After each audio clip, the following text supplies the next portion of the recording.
Eh bien, bonjour tout le monde. On se retrouve aujourd'hui donc pour une nouvelle vidéo où nous allons parler donc des intégrales. Alors, je vais m'adresser bien sûr aux étudiants d'économie avant tout, puisque les deux exercices que nous allons corriger, comme d'habitude, vous les trouverez en description, hein, juste en dessous de la vidéo. Vous avez un lien, vous cliquez sur le lien. N'hésitez pas à mettre sur pause si vous voulez les faire par vous-même.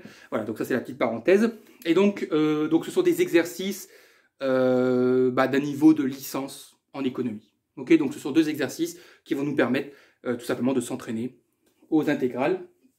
Alors la particularité, c'est que ce ne sont pas des exercices, simplement on va calculer des intégrales.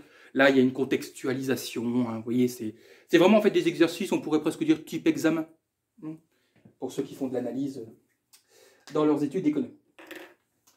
Allez, on y va. Donc, on considère la fonction f définie sur 0 plus l'infini. Bon, on va le noter, hein. C'est important, 0 exclu, par f de x égale 1 sur x facteur de 1 plus ln de x. Ok. Bon, c'est logique, un 0 exclu, puisque nous avons ln de x, et on sait que ln de 0, hein, ln de x n'est pas défini en 0. Alors, première question, étudier les variations de la fonction f. Bon, écoutez, là, on est un peu sur du programme de lycée, hein, point de terminale.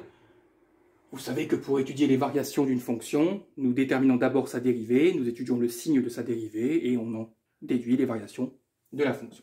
Alors vous avez deux possibilités, soit vous laissez la fonction comme ça, et donc vous considérez, alors je vais déboucher tout de suite mon rouge, et vous considérez que vous avez du u fois v, ok, pour la dérivée, ou bien vous développez la fonction, et ensuite vous la dérivez, mais vous aurez aussi du u fois v. Donc moi je pense que le mieux c'est de laisser la fonction telle qu'elle est et de la dériver comme ça. Donc u fois v, on a le produit de deux facteurs. Donc la dérivée c'est u', donc c'est la dérivée de 1 sur x. Ça fait moins 1 sur x carré fois v plus u multiplié par v'. Alors la dérivée de 1 plus ln de x, donc 1 ça fait 0 et la dérivée de ln de x ça fait 1 sur x. Ce qui fait donc moins 1 sur x carré facteur de 1 plus ln de x, plus 1 sur x fois 1 sur x, ça fait 1 sur x carré. On a 1 sur x carré, on a moins 1 sur x carré, donc je pense qu'on est d'accord qu'on peut factoriser par 1 sur x carré. Alors, vous pouvez factoriser par moins 1 sur x carré. C'est pas grave, ok? Mais là, je prends le positif, c'est tout. Donc attention, qu'est-ce qui va rester? Alors, il va rester 1 plus ln de x, oui, mais il va rester le moins qui est là, hein. Le moins, il faut le mettre dans l'expression, hein, dans le deuxième facteur. Donc, ça fera moins 1 plus ln de x plus 1. Vous êtes d'accord que quand il reste rien, quand on factorise, il reste toujours 1.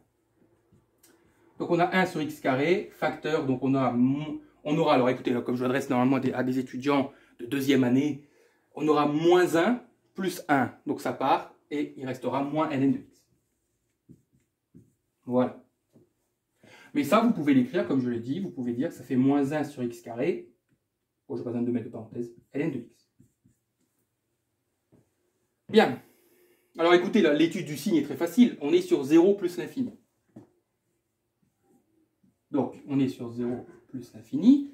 Donc, on doit étudier le signe de moins 1 sur x carré, le signe de ln de x, et le signe du produit des deux. Et ensuite, on pourra en déduire les variations de la fonction. Vous êtes d'accord avec ce petit tableau qui est ici? Bon. Alors, est-ce que je dois mettre des valeurs sur la première ligne? Est-ce qu'il y a des valeurs qui annulent? Est-ce qu'il y a des valeurs pour lesquelles on va changer de signe? Ben oui, hein. Bon, autant moins 1 sur x carré, non. Mais ln de x égale 0 si x égale 1. Donc, vous savez que le logarithme ln de x change de signe pour x égale 1. Hop. Donc, on aura notre petite barre. Donc, ln de x s'annule en 1. Donc, il est évident que le produit s'annule aussi en 1. Si le logarithme vaut 0, ben le produit vaut 0. Alors, moins 1 sur x carré c'est toujours positif. Donc, moins 1 c'est toujours négatif. Donc, vous avez quelque chose de négatif qui va diviser toujours quelque chose de positif. Donc, ce sera tout le temps négatif. ln de x c'est d'abord négatif, puis positif. Et donc, on a du plus et du moins. Autrement dit, nous avons une fonction croissante puis décroissante.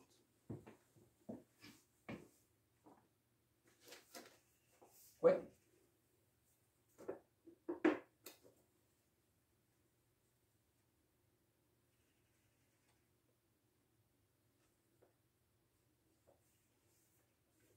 Alors, c'est pas demandé en soi, mais si vous voulez faire un tableau de variation complet, vous devez mettre les bornes ici pour 0, 1 plus l'infini. Autrement dit, on a deux limites à calculer, la limite en 0 plus et en plus l'infini, et on a f de 1 à déterminer. C'est pas demandé, mais c'est mieux de le faire. Donc la dérivée ne nous intéresse plus, hein, puisqu'on voulait juste son signe. Hop, je vais effacer aussi le U et le V. Hein. Hop, hop, hop, hop. Alors on va commencer par f de 1. Je pense que c'est ce qui est le plus facile à calculer. Alors, f de 1. Bon, je remplace x par 1. Donc 1 sur 1, ça fait 1. Okay. Ln de 1, ça fait 0. 0 plus 1, ça fait 1. Ouais, bien. Ok. Alors, les limites. Donc, nous devons déterminer la limite lorsque x tend vers 0 plus de f de x. Pourquoi en 0 plus? Parce que la fonction est définie sur 0 plus l'infini, donc elle est définie du côté positif de 0. Donc 0 plus. Alors là, on ne sait pas, ne commencez pas à crier à la forme indéterminée. On ne sait pas, on va voir. Alors, ce que je mets en vert, ne l'écrivez jamais sur votre copie. Hein. Écrivez-le sur votre brouille. Donc 1 sur 0 plus, ça fait plus l'infini. Multiplié par ln de 0 plus. Ln de 0,001, ça fait moins l'infini. Moins l'infini plus 1, ça fait moins l'infini. Et là, attention, parce que je sais qu'il y a des petits malins qui vont me dire ça, c'est une forme indéterminée. Pas du tout. Ce n'est absolument pas une forme indéterminée. La forme indéterminée,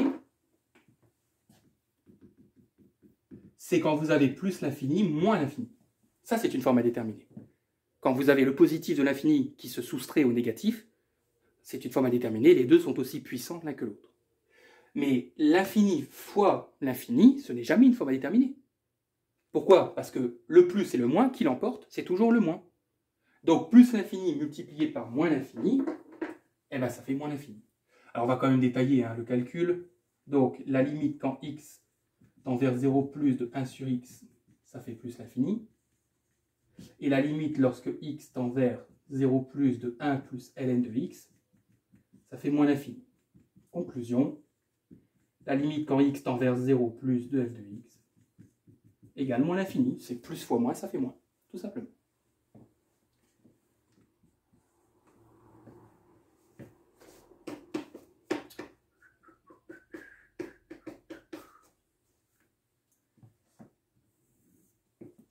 Alors, en plus l'infini. Bon, là, on risque d'avoir une petite forme indéterminée, je le dis tout de suite.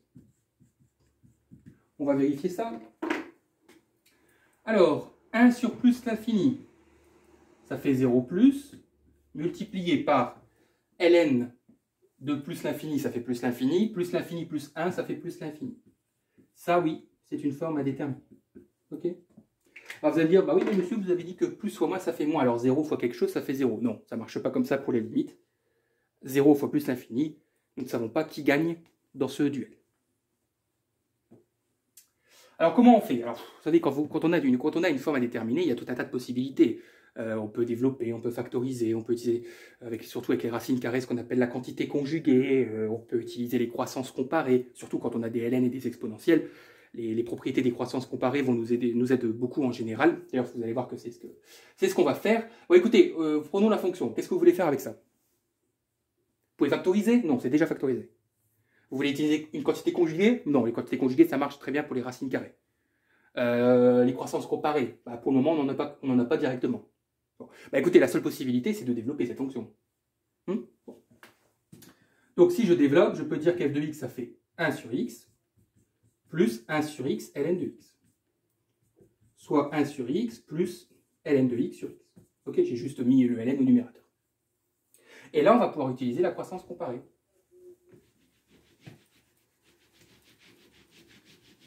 Pourquoi?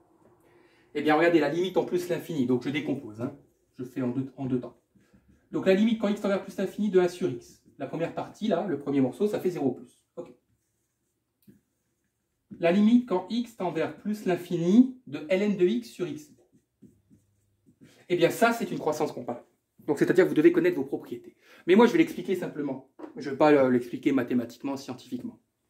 Vous allez vous imaginer que... Alors, regardez pourquoi. Quel est le problème? Parce qu'on a ln de plus l'infini, ça fait plus l'infini. X, ça fait plus l'infini. Autrement dit, donc ce que je mets en vert, ne le mettez jamais sur votre copie. Hein. On a plus l'infini sur plus l'infini. Je sais que certains sont capables de dire que ça fait 1, mais non, ça ne fait pas 1.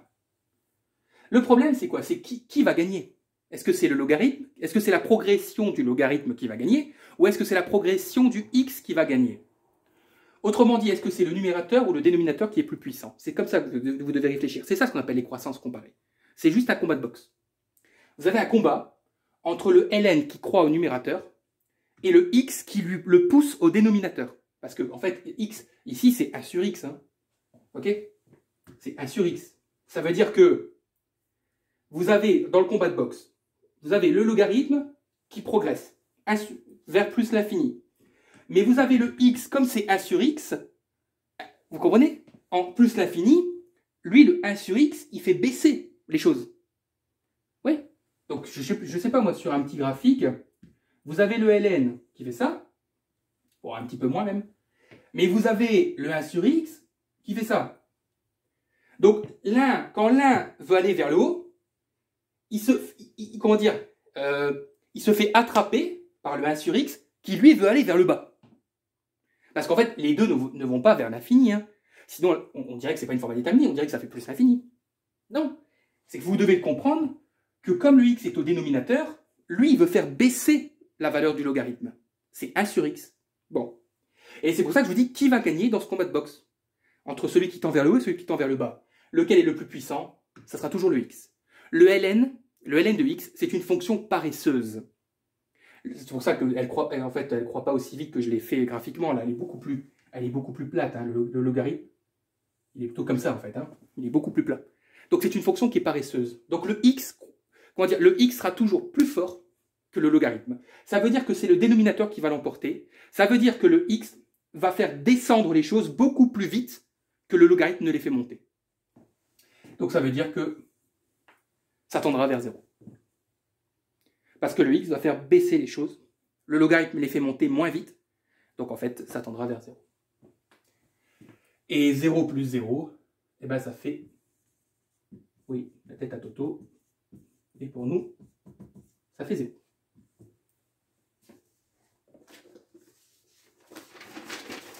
C'est ça les croissances comparées. C'est pareil pour les exponentielles. L'exponentielle, c'est la fonction la plus puissante.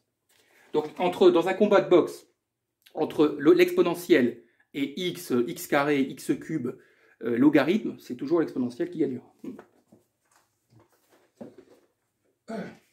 Wow, encore fait un poinçon. Bien.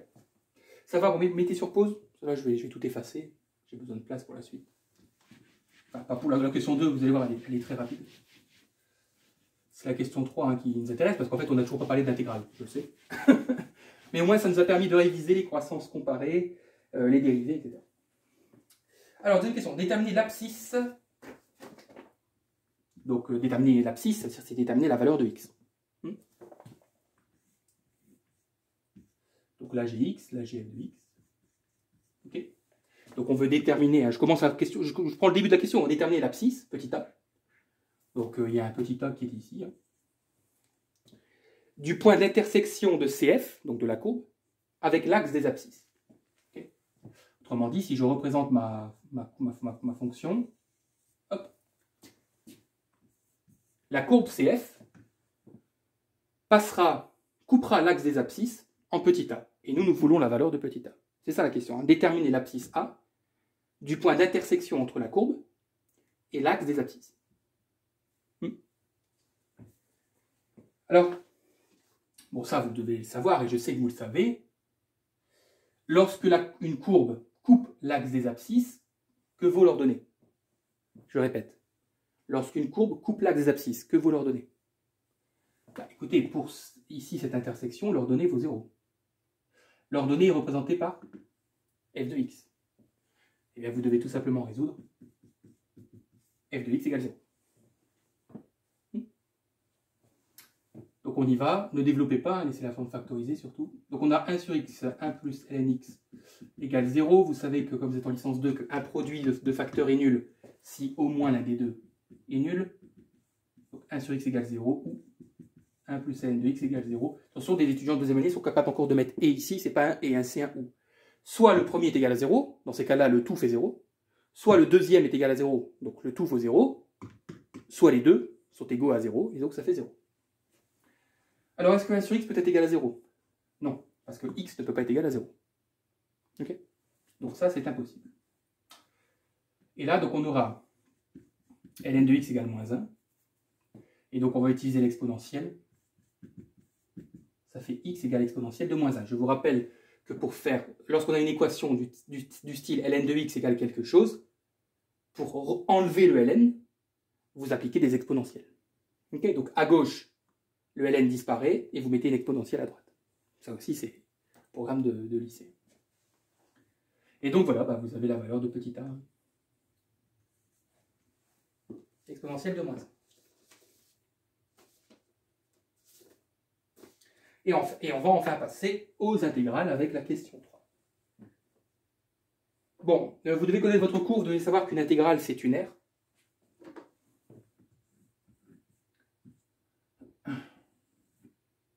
Donc imaginons que ce soit sous CF. Si par exemple, je prends deux abscisses, A et B, et que je m'intéresse à l'aire, regardez, écoutez bien, et que je m'intéresse à l'aire qui est en dessous de la courbe, au-dessus de l'axe des abscisses. On dira plus conventionnellement l'aire entre la courbe et l'axe des abscisses. C'est la même chose. Hein. Si vous êtes en dessous de la courbe et au-dessus de l'axe des abscisses, vous êtes entre les deux. Vous êtes entre la courbe et l'axe des abscisses. Donc cette aire qui est comprise donc, entre la courbe et l'axe des abscisses et qui est délimitée par ces deux équations, hein, x égale a et x égale b, ça, vous savez que pour la calculer, vous devez calculer l'intégrale en fait entre a et b de la fonction. Donc, par définition, l'intégrale entre deux bornes d'une fonction vous donne l'aire qui est comprise entre la courbe et l'axe des abscisses. Bien.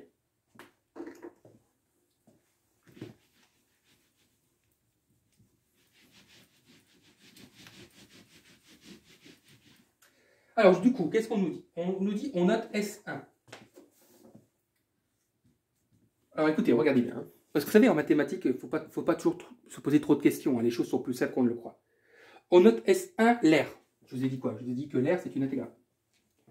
De la partie de plan délimitée par l'axe des abscisses, okay, la courbe, donc reprenez le schéma de juste avant, hein, et les droites d'équation 1 sur E et 1. Okay. Donc en fait, c'est l'intégrale entre 1 sur E et 1 de f de x, dx. Le dx, si vous ne le mettez pas, ça dépend des enseignants, certains vous retireront des points, c'est pas très grave, puisqu'ici on travaille avec une variable, donc forcément on intégralise par rapport à cette variable. Et on note S2,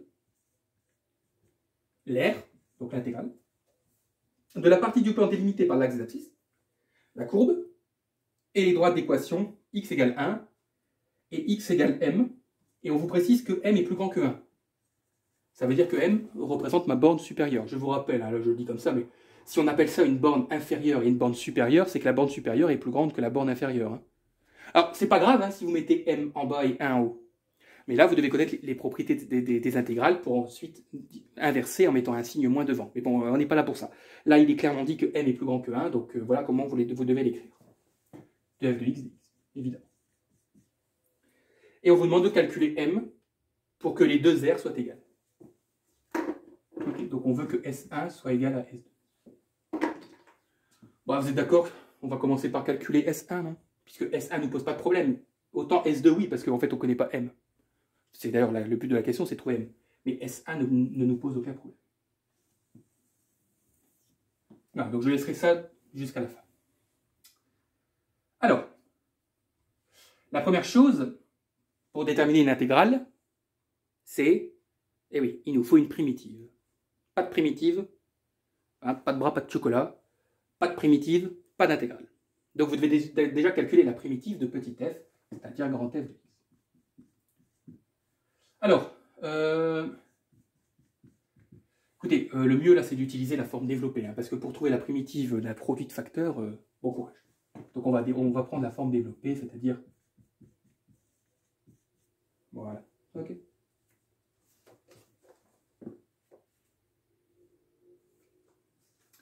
Alors la primitive, vous devez connaître vos formules. La primitive de 1 sur x, vous devez savoir que c'est ln de x. Et ici, pas la peine de mettre des valeurs absolues, puisque on sait que la fonction est définie sur 0 plus l'infini, donc ln est bien définie en 0 plus l'infini. Hein, donc pas de valeur absolue, on s'en fout. Donc la primitive, c'est ln de x. Et vous allez me dire, bah, c'est monsieur, la primitive de ln de x sur x, c'est quoi? Bah écoutez, le mieux, c'est de la connaître par cœur. Et parce qu'il n'y a pas de... Je peux pas vous donner de technique, vous devez savoir que la primitive de ln de x sur x, mais comme ça vous le saurez une bonne fois pour toutes. Alors attention, hein, c'est le carré du ln sur 2. Voilà. Si vous dérivez ça, vous retombez sur ln de x sur x. Alors attention, quand je dis que c'est le carré du ln, comme ça c'est pas la même chose que ça. Hein. Ça, c'est le carré du ln, ça, c'est le ln du x carré. Le ln, le carré du ln, vous pouvez aussi l'écrire, c'est-à-dire en fait que c'est tout le ln qui est au carré. Pas seulement le x, c'est tout le ln. Ok. Voilà, donc vous avez votre primitive. Donc j'efface ça, mettez sur pause pour recopier. C'est parce que j'aurais bien voulu écrire la primitive quelque part pour pouvoir l'effacer et l'avoir sous les yeux. Bah écoutez, on va la noter ici.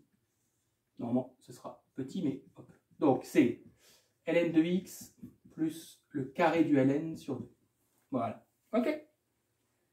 Enfin, j'ai déterminé une primitive. Pardon, c'est vrai. Normalement, vous devez rajouter une constante, mais la constante, quand vous devez déterminer une intégrale, considérez que la constante de votre primitive vaut toujours 0. Vous n'allez pas vous embêter qu'une constante en plus quand même, sachant que les constantes, elles vont s'annuler. Donc ne prenez jamais la constante. Ça va? Bon, ok, donc allez, on peut passer au calcul de l'intégrale. Là, je vous fais confiance, vous devez connaître vos formules. Donc l'intégrale, ce sera la primitive. Hop, entre les deux bornes. Hop. Et donc vous devez savoir que c'est, on remplace x par la borne supérieure, on remplace x par la borne inférieure, et on soustrait les deux résultats.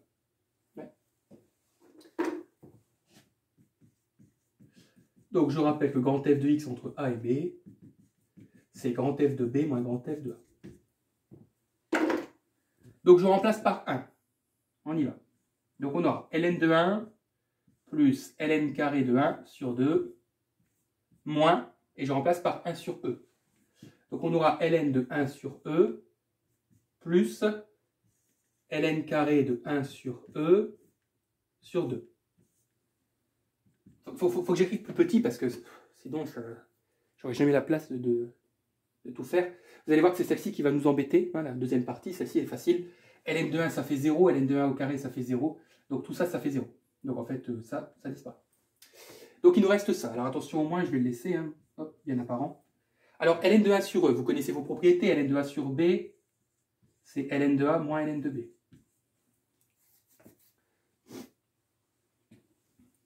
Plus, je vais faire attention au carré. Donc je vous ai dit que ça, c'est le ln au carré, c'est-à-dire c'est ça. Hein. C'est ln de 1 sur e au carré. Je vais l'écrire comme ça, pour vous faciliter vraiment la tâche. On aura donc moins. Ln de 1, ça fait 0. Donc là, on aura moins ln de 2. Je rappelle que ln de 2, ça fait 1. Donc moins ln de 2, ça fait moins 1. Plus, bah, on vient de dire quoi? On vient de dire que ln de 1 sur e, ça fait moins 1. Donc on aura en fait moins 1 au carré, ce qui fait 1. Donc on aura moins 1 plus 1 demi, ça fait moins 1 demi. Donc moins 1 demi, ça fait 1 demi. Voilà la valeur de S1. Bon bah c'est cool, hein, on va pouvoir égaliser et résoudre une équation.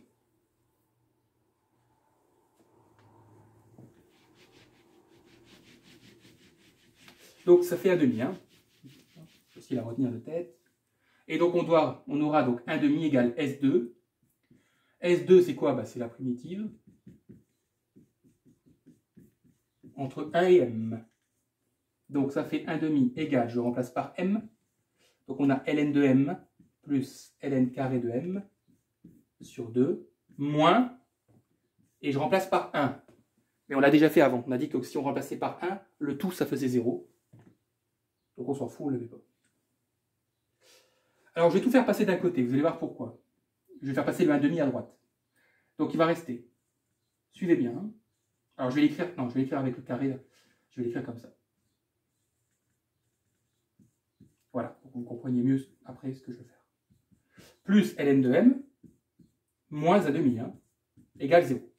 Et là, vous allez me dire, ah oui, vous voulez nous amener vers un polynôme du second degré. Bah oui, parce qu'on n'a pas le choix. Parce que comment voulez-vous résoudre ça, vous? Directement, c'est pas possible. Pourquoi je pense au polynôme du second degré? Parce qu'avant de penser au polynôme du second degré, je pense à ce qu'on appelle le changement de variable. Nous allons opérer ici ce qu'on appelle un changement de variable. Sauf que le changement de variable, moi je ne peux pas vous l'expliquer comme ça. Je dois le pratiquer pour que vous puissiez comprendre au cours du développement là où je veux en venir. Donc vous me faites confiance, vous suivez, et vous allez comprendre au cours du développement ce que ça signifie et pourquoi on utilise un changement de variable. Ouais? Bien. Alors écoutez, je vais poser, donc c'est ce qu'on appelle un changement de variable, je vais poser grand X égale ln de m. Bien. Alors regardez, si je pose grand X égale ln de m, là j'ai ln de m au carré. Donc si je remplace ln de m par x, ça fait x au carré. Sur 2. Ouais. Suivez. ln de m c'est x, donc ça fait x au carré. Plus ln de m, on a dit que c'était x. Moins ça. Et là, j'ai un polynôme du second degré. Ça veut donc dire quoi? Bah, ça veut dire que je peux calculer le discriminant. Delta. Bon, vous connaissez l'ordre A, B, C. Ok, donc B carré, ça fait 1 au carré. Moins 4 fois A. Il vaut combien A? Il vaut 1 demi. Je vous rappelle que A, c'est le nombre qui est collé au x carré. Fois C, moins A2. Donc ça va faire 1 plus, on aura 1 quart fois 4, ça fait 1. Donc delta vaut 2. Non, delta vaut 8, pardon. Qu'est-ce que je raconte? Alors attendez, qu'est-ce que j'ai fait moi? B carré, là, ça fait bien 1, donc moins 4 AC, donc moins 4 fois 1 demi, donc ça fait moins 2. Oui, c'est ça. Moins 2 fois moins 1 demi, ça fait 1. Autant pour moi, je ne sais pas pourquoi. Qu'est-ce que j'ai fait moi? Attendez, excusez-moi, mais je veux être sûr, mais parce que je sais pas pourquoi il m'a écrit 8 lui. Attendez, bon, attendez, on est fou là, vérifions ensemble, là, c'est pas grave, mais on est bien d'accord. Ah, P carré, 1 carré, moins 4. Donc là, de toute façon, ça fera plus, puisqu'on a moins moins, ça fait plus. 1 demi fois 1 demi, ça fait 1 quart. 1 quart fois 4, ça fait 4 quarts, ça fait 1. Ah oui, bah. Ok, bon, bah, cette correction est fausse. Bon, c'est pas grave. Bah, du coup, j'aurais pas le. Du coup, on va le faire en direct, parce que comme ces résultats sont faux. Alors j'efface. Bah non, je vais effacer cette ligne là, parce que en fait, je veux que vous gardiez le changement de variable sous les yeux. Donc, bon, la racine de delta, ça fait racine de 2, donc on a deux solutions. Donc, moins b, donc ça fait moins 1, moins racine de 2 sur 2a, ça fait 1. Donc, en fait, donc, ça fait moins 1, moins racine de 2. Et x2, ça fera moins 1 plus racine de 2. Voilà. Mais attention, ça, c'est pas les valeurs de m. Hein. Pourquoi? Ça, c'est les valeurs de vos grands x. Oui, mais pourquoi on en arrive à tout ça? Bah parce que, on a dit quoi? Que grand x est égal à ln de m. Donc, je peux écrire, en fait, deux équations. Le premier grand x est égal à ln d'un petit m1, on va l'appeler comme ça. Et je vais pouvoir écrire que x2, je vais le faire là. Enfin, attendez, je vais tout faire dans l'ordre. Je vais écrire x1, donc ln de m1. Et puis x2 égale ln de m2. Vous comprenez? C'est-à-dire qu'une fois que vous avez trouvé vos grands x, vous reprenez les changements de variables. Parce que nous, on ne veut pas x, on veut m. Mais vous avez vu que grâce à la détermination ici des racines du polynôme du second degré, on peut ensuite établir deux équations qui vont nous permettre de déterminer petit m. C'est ça le changement de variable.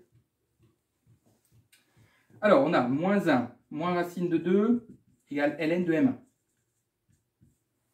Ouais. Bon, moins 1 moins racine de 2, c'est forcément négatif, enfin, c'est pas ça le problème. Ça fait m1, c'est l'exponentielle de moins 1 moins racine de 2. Je suis sûr qu'il m'a mis ça. Oui, bon, en fait, c'est sur le delta qui s'est trompé. Et on aura donc moins 1 plus racine de 2 égale ln de m2. Okay.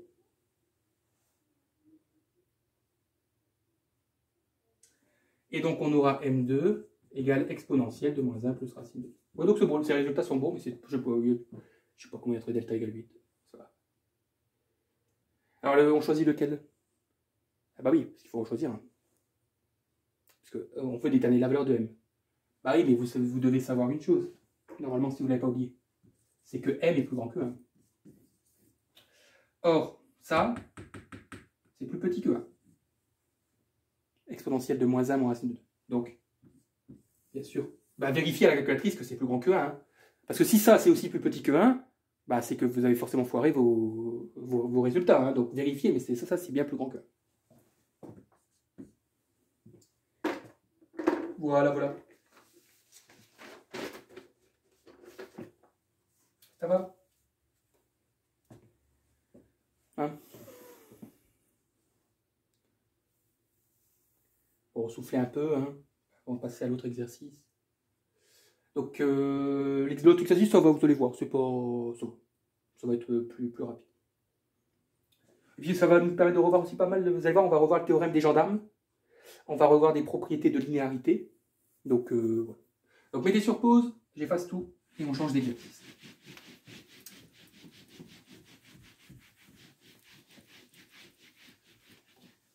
Hop là. Alors, je vais tout de suite noter que... Attendez, je note vite fait que le delta vaut 2. Voilà. Alors, exercice 30, on nous dit quoi? On nous dit donc pour tout x strictement positif. Donc, encore une fois, on travaille sur 0 plus l'infini. Et on nous donne directement une fonction. Attention, c'est une fonction, hein. C'est i de x. Mais cette fonction, c'est une intégrale. Alors, ça arrive. Ne soyez pas surpris.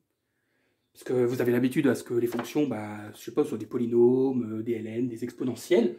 Une fonction peut être une intégrale, hein. Il n'y a aucun souci. À partir du moment où vous faites lier un ordonnée à un ensemble d'ordonnées à un ensemble d'abscisses, vous avez ce qu'on appelle une fonction. Donc c'est l'intégrale de dt. Alors, vous avez vu comment ils écrivent là? Regardez, je vais vous montrer. Vous voyez, ils vous mettent dt là, sur quelque chose. Alors écoutez, on va la réécrire tout de suite différemment, parce que le dt, en fait, encore une fois, il nous sert à quelque chose, mais ne soyez pas perturbés par ça, hein, on va l'écrire comme ça, la fonction. Voilà. Ok? Donc en fait, le dt, je le mets de côté, parce qu'en fait, on s'en fout, encore une fois. On sait qu'on doit intégraliser par rapport à t, puisqu'il n'y a qu'une variable. Mais voilà, écrivez tout de suite votre fonction de cette manière. Allez, petit 1, on doit montrer que si t est positif, alors c'est important de dire que t est positif, on va voir hein, quand on va étudier le signe. On veut prouver que 1 sur 1 plus t est plus petit que... Donc 1 sur 1 plus t est plus petit que 1 sur racine de 1 plus t carré. Donc ne partez pas de la conclusion, ne dites pas que c'est vrai, puisque vous devez le démontrer. Oh. Voilà. Alors, je vais montrer que ça, c'est plus petit que ça. Démontrer ça, ça revient à démontrer que 1 sur 1 plus t moins 1 sur racine de 1 plus t carré est négatif. C'est exactement la même chose.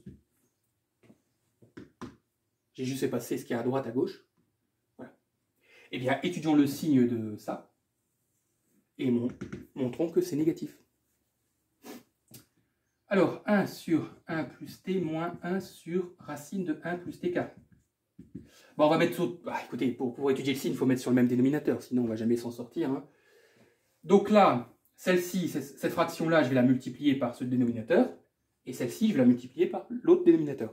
Vous savez que pour mettre sur le même dénominateur, vous faites ce qu'on appelle la technique des dénominateurs croisés. Hein. Donc celle-ci, je la multiplie par le deuxième dénominateur, donc on aura 1 fois 1 plus t carré, okay, et l'autre, moins, et le 1, je le multiplie par 1 plus t. Et mon dénominateur, c'est bien sûr le produit des deux, c'est-à-dire que c'est 1 plus t facteur de racine de 1 plus t carré. Ouais. Ça, c'est le programme de lycée. Alors, regardez le dénominateur. Je vous rappelle que dans la question, on vous dit que t est positif. C'est important. Bon, bah regardez, si t est positif, 1 plus t, c'est positif. Et de toute façon, une racine, il n'y a même pas de question à se poser. Une racine, c'est positif. Ça veut dire que votre dénominateur est positif. Voilà. Donc le dénominateur, vous le laissez de côté, puisque vous savez qu'il est positif. On doit étudier donc le signe du numérateur. Donc le signe de racine de 1 plus t carré moins... ouais, je vais laisser 1 plus t.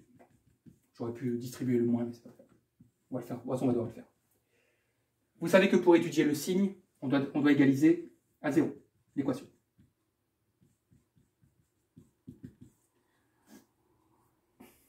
Alors, regardez comment on résout ce genre de choses. Je vais laisser la racine à gauche et je vais faire passer le 1 plus t à droite. Alors, vous avez vu, c'est pour ça que je n'ai pas distribué le moins. Parce que, de toute façon, si vous distribuez le moins, vous avez quoi? Vous avez moins 1 moins t. Mais en le faisant passer de l'autre côté, vous retrouvez 1 plus t. Voilà. Et là, le problème, ce qui est chiant ici, c'est la racine carrée.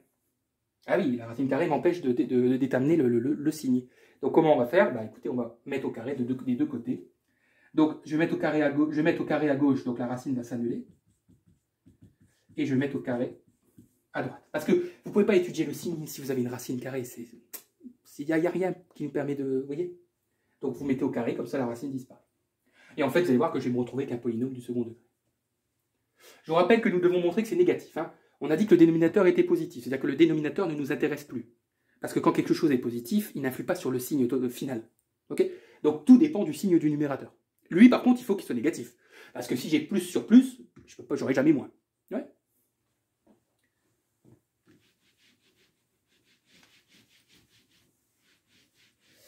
Alors écoutez, on va développer l'identité remarquable. Donc on aura 1 plus t carré égale 1 plus 2t plus t carré. Et donc vous avez vu hein, le polynôme. Enfin non, même pas. Parce que t carré va s'annuler. Et donc il va rester à droite 2t. 1 moins 1, ça fait 0. Et donc t égale 0. Ça veut donc dire que le numérateur change de signe en 0. Okay. Donc ça veut dire que la racine de 1 plus t carré moins 1 plus t, puisqu'on a résolu l'équation égale 0. Donc ça va changer de signe en 0.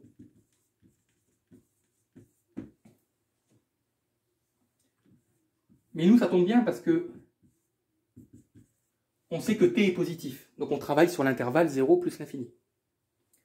Et du coup, je veux le signe de ça, de la racine de 1 plus t carré moins 1 plus t. Alors, on change de signe en 0. Ouais. Ça veut dire que le signe qui est là, il est unique. Il n'y a pas de changement de signe, puisqu'on change en 0. Donc là, il n'y a qu'un seul signe. Alors, comment on va savoir, comment on va déterminer le signe? Écoutez, la façon la plus simple, vous prenez une valeur entre 0 et plus l'infini au hasard. Prenez 2, si vous voulez. Et vous remplacez t par 2. Si vous trouvez quelque chose de négatif, bah, ça veut dire que tout est négatif. Si vous trouvez quelque chose de positif, tout est positif. Puisque je viens de vous dire, et je le répète, ça change de signe en 0. Donc, sur tout cet intervalle, il n'y a qu'un seul signe. Le signe est unique. Donc, si en remplaçant par une valeur 2, vous trouvez quelque chose de négatif, eh ben, ce sera négatif sur tout l'intervalle. Et ce sera le cas. Si vous remplacez par 2, vous allez voir que c'est négatif.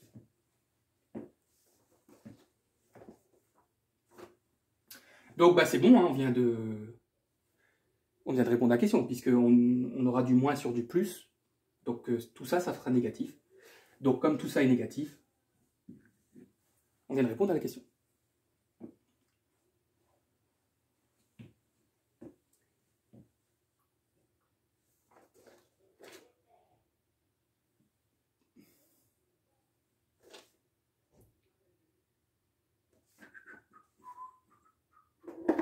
Ouais.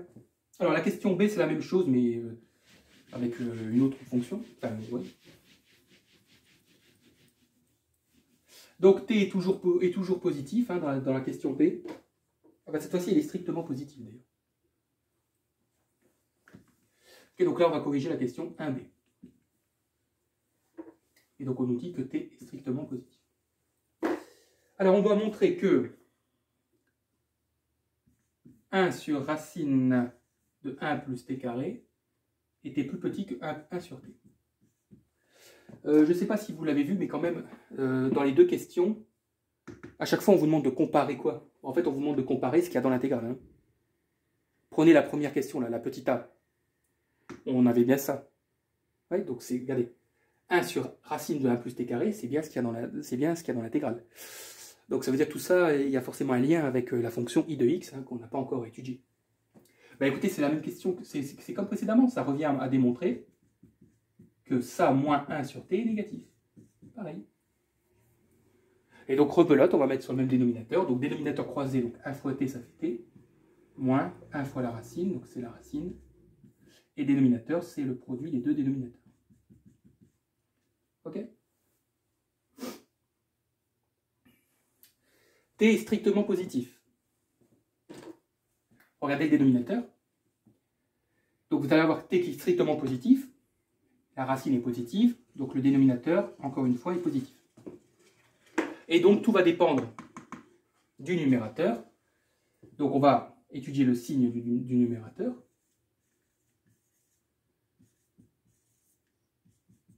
Ouais.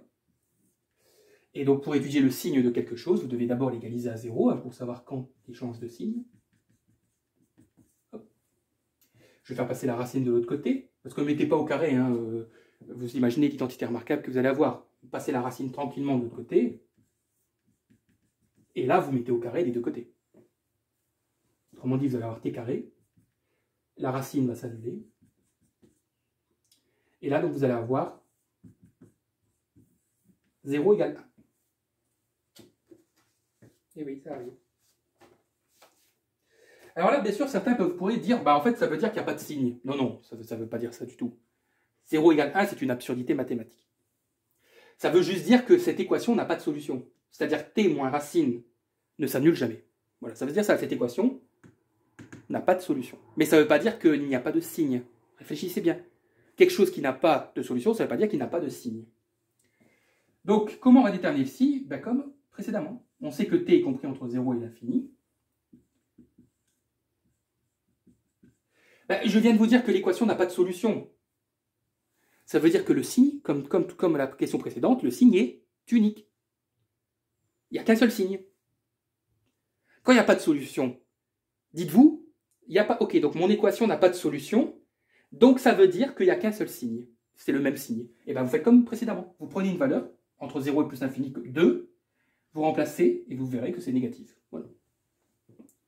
Et donc j'ai répondu à ma question. C'est bien négatif.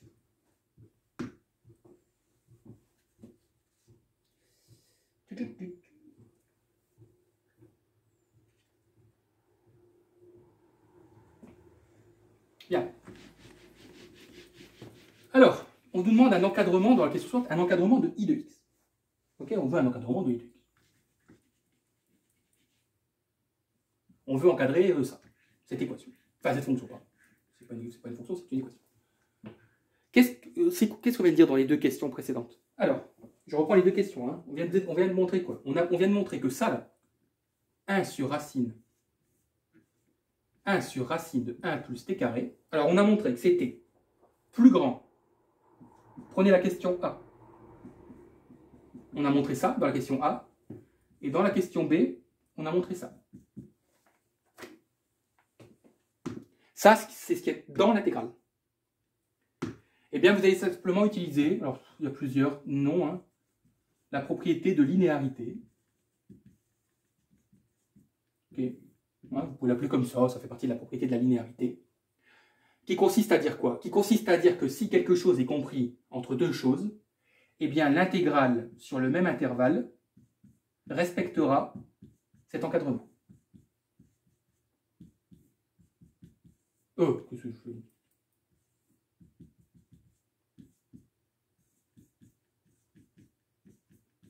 Ah oui, j'ai pas mis les dt. On va m'engueuler. Hop, voilà. Si vous avez quelque chose qui est compris entre deux choses, eh bien l'intégrale sur le même intervalle respectera cet encadrement. Vous comprenez? L'encadrement des fonctions donnera l'encadrement de fonctions. Ouais. Enfin, donnera l'encadrement de fonctions avec des intégrales. Voilà, tout simplement. En gros, hein, pour ceux, pour vraiment les flemmards qui ne veulent pas, bah, c'est qu'en fait, vous recopiez votre encadrement et vous rajoutez juste l'intégrale devant à chaque fois, c'est tout. Voilà, c'est ça hein, la propriété de la linéarité. L'encadrement des intégrales respecte l'encadrement des fonctions. Et donc ça, c'est I de x, hein, donc, comprenez? Hop, on a bien encadré I de x.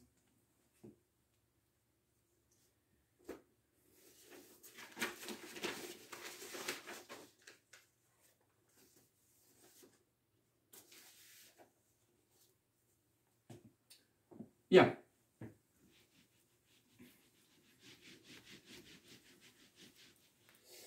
Question 3.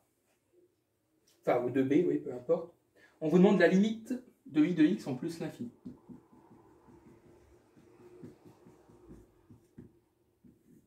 Alors, ceux qui essaieraient de déterminer la limite de tout ça, d'un coup, bah, bon courage.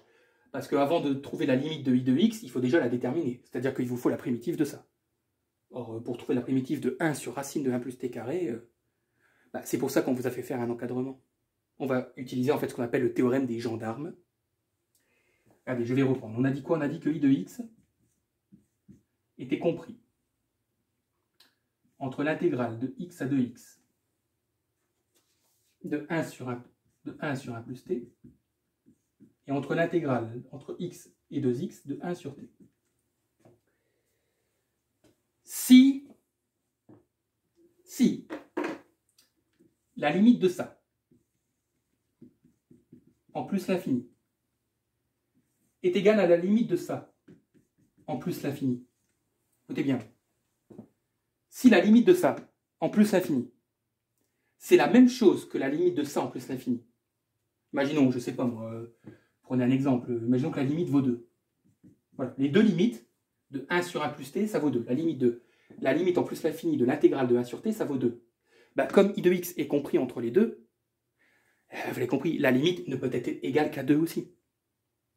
Et c'est là l'utilité de ce qu'on appelle, c'est ça le théorème des gendarmes, c'est que si la limite de la borne inférieure est égale à la limite de la borne supérieure, bah, il est évident que la limite de celui qui se trouve au milieu sera aussi égale à la limite des deux extrémités.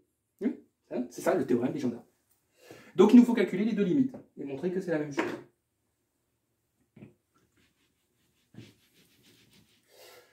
Sauf qu'avant de déterminer la limite, il va falloir d'abord déterminer l'intégrale. Donc on y va, on a deux intégrales à calculer.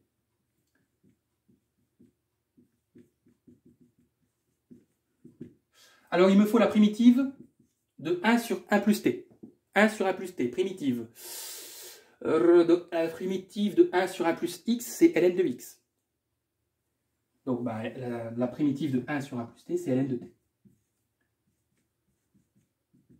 Donc là, je remplace, hein, on aura ln de 2x moins ln de x.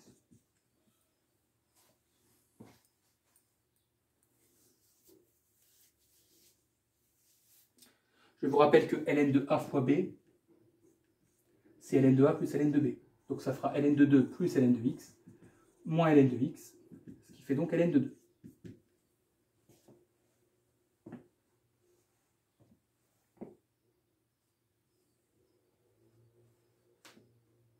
Ouais.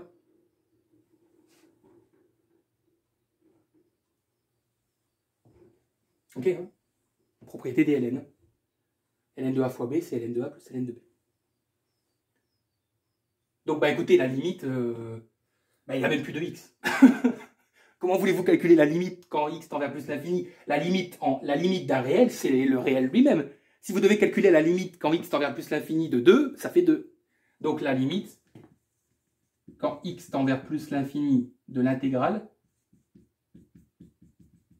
bah voilà, c'est ln de 2. Hein. Ok? C'est le réel lui-même. Alors l'intégrale entre x et 2x de 1 sur t, la bande supérieure.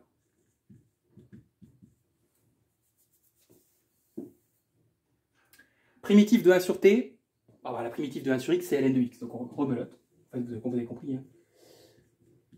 Hop, donc on va retrouver exactement la même chose. Donc on va trouver ln de 2.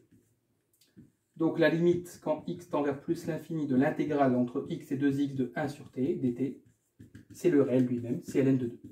Les deux limites sont égales. Donc selon le théorème des gendarmes, la limite de I de x sera aussi égale à ln de 2. Ok.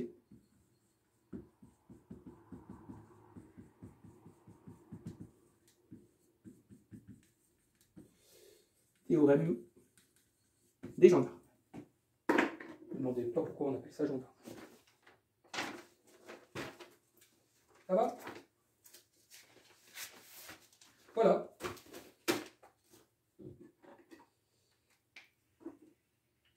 N'hésitez pas bien sûr à m'envoyer des mails si vous voulez des explications. N'hésitez pas aussi à écrire un commentaire hein, si vous auriez besoin de plus d'explications. Mais pour un niveau de deuxième année, bon, je pense que j'ai pas été trop vite. Mais après, il faut connaître vos propriétés. Là, je peux pas les inventer. Hein. Ouais. On aurait obtenu par exemple, je sais pas, ln de x. Et ben on aurait dit que la limite en x tend vers plus l'infini, bah, c'est ln de plus l'infini, donc ça aurait été plus l'infini. Ouais. Mais là, bon, comme on tombe sur un réel, la limite d'un réel, c'est le réel lui-même.